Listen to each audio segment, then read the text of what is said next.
Hey les gars, comment ça va? Pour ma part ça va excellent, je vous retrouve aujourd'hui pour une toute nouvelle vidéo. Et aujourd'hui j'avais vraiment l'envie et l'humeur de faire un top 5. Donc j'avais proposé sur Twitter quel des top 5 je pouvais faire. Je vous ai proposé deux choix pour le moment et vous avez voté à plus de 75% un top 5 des maps les plus dures dans l'histoire du zombie, avec plus de 70 votes ou 80 votes. Donc j'ai décidé de faire un top 5 des maps les plus dures. Vous retrouverez le lien de mon Twitter d'ailleurs dans la description si jamais vous avez envie de follow. Vous pouvez voter pour de prochaines vidéos et là-dessus je laisse plein de trucs, juste allez voir, vous allez aimer. Si vous êtes intéressé par l'actualité de ma chaîne, juste allez voir le Twitter. Et c'est pas juste relié aux jeux vidéo de ma chaîne, il y a des trucs drôles, donc je vous invite à aller juste check, et puis voilà. Globalement c'est ça. Donc aujourd'hui je voulais faire un top 5 des maps les plus dures. N'oubliez pas que c'est mon avis personnel, donc ce que vous pouvez faire c'est que dans l'espace des commentaires me donner votre top 5 des maps zombies les plus dures.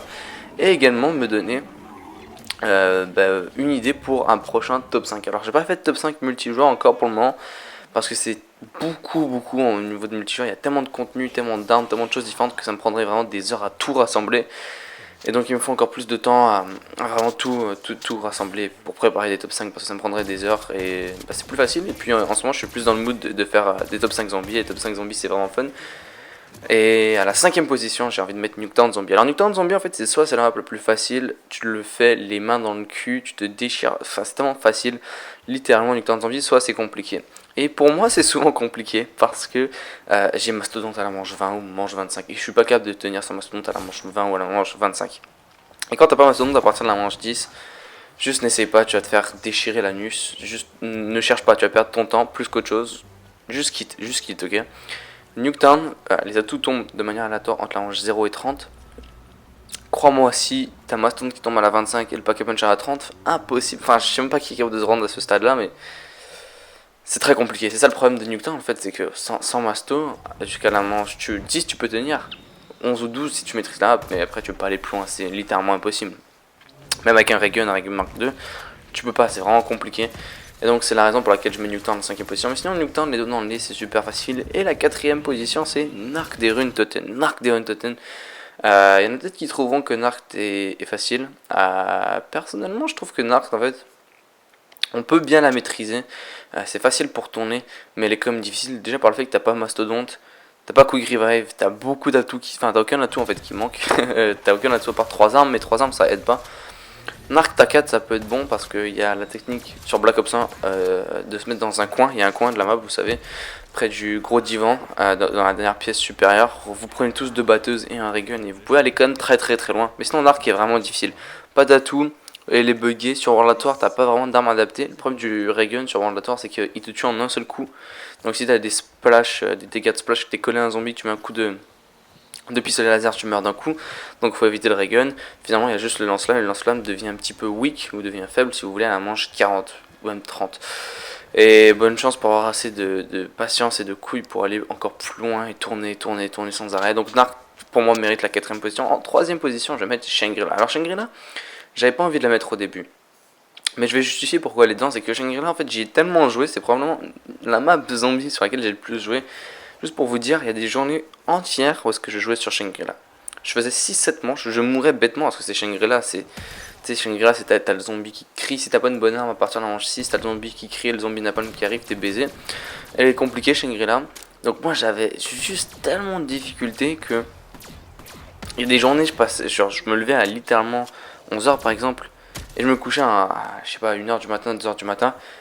Et toute la journée j'avais joué à Shangri-La. Il y a une semaine de vacances parce que j'avais fait ça. Et finalement, après la pratique, développer des stratégies, j'avais atteint manche 40 une fois sur Shangri-La, 45 même. Et donc ça fait que pour moi Shangri-La c'est devenu une map easy. Mais tout le temps que j'ai passé, je sais même pas comment j'ai eu assez de patience pour faire ça. Je serais pas capable de faire ça sur une autre map, avoir autant de patience. Mais vu comment j'ai galéré juste à atteindre les manches 20, je pense que Shangri-La mérite une place dans les plus faciles. Après si je parlais de comment, si j'avais réussi à appréhender Shangri-La dès le début et de faire 45 manches dès le début, je pense que Shangri-La serait dans les plus faciles. Mais elle est quand même dure, on va se dire la vérité. Petite map. T'as une bonne Modern Weapon quand même. Des zombies qui sont quand même plus puissants, je trouve, sur Shangri-La, enfin qui donnent des coups plus solides et tout. Et bien évidemment, le zombie qui crie, le zombie napalm, qui cause des gros problèmes. Donc dans l'ensemble, c'est ça.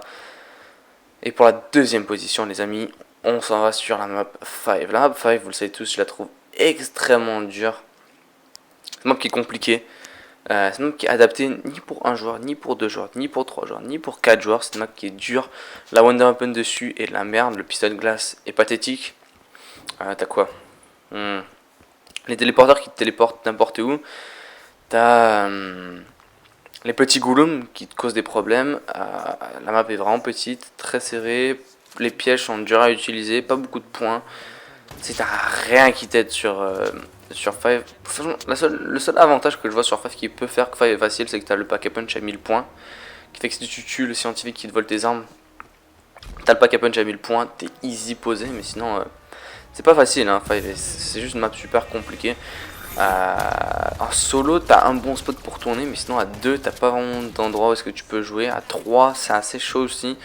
À 4, il y a 2-3 salles où est-ce que tu peux juste rester et tirer sans arrêt avec des batteuses, mais encore une nouvelle fois, c'est pas très adéquat. Donc finalement, 5 est une map très compliquée, je trouve. Après, c'est mon avis, il y en a qui peuvent la maîtriser. Mais en première position, je vais mettre Verrucht. Verrucht. Jamais. Cette map est tellement dure. Elle est extrêmement petite. T'as des endroits où tu peux littéralement marcher tout seul. Vous pouvez pas marcher à deux à cet endroit. Les zombies sont violents comme sur Verrucht. Enfin, plus rapides, je trouve. Verrucht, Call of the Dead et Shengrey sont plus rapides et efficaces, je trouve. T'as pas le pack a punch. La Wonder Open est de la merde. T'as le pistolet de glace, mais s'il te plaît, qu'est-ce que tu veux faire avec le pistolet de glace? À partir de la manche 15, il fait plus rien. T'as les atouts de base, donc t'as pas vraiment un atout qui t'aide. Enfin, 3 armes ça peut aider à plusieurs. Verrou que ça peut quand même le faire parce qu'il y a des bons spots pour camper. Donc tout le monde a 2 batteuses, RPK, HK21. Vous pouvez survivre, ça va. Tout le monde a un petit laser avec 3 armes, ça peut le faire, mais sinon c'est compliqué. En solo Verrucht, t'as pas vraiment d'endroit où est-ce que tu peux tourner sur Verrucht. Tu peux faire le tour sur toute la map, mais sur toute la map c'est tellement long, tellement casse-couille et tu risques tellement de mourir facilement que Verrucht pour moi est juste la plus difficile. C'est probablement en fait, je pense, la seule map zombie sur laquelle j'ai jamais réussi à faire 100 manches et sur laquelle j'y arriverai probablement jamais. C'est juste tellement une difficulté cette map, c'est tellement dur que pour moi elle mérite d'être classée en première position. Néanmoins, Verrucht, il y a une stratégie qui te permet d'atteindre les manches 100, 150 si tu la maîtrises. C'est la stratégie des pièges. Elle est extrêmement difficile, dure à appréhender et dure à maîtriser. Mais quand vous regardez les records sur Verrucht, c'est 150 manches easy. Par exemple, Five et Call of the Dead n'ont pas plus de 150 manches en record. La raison que Verrucht, si vous avez beaucoup de points, vous pouvez juste faire des tours autour des pièges.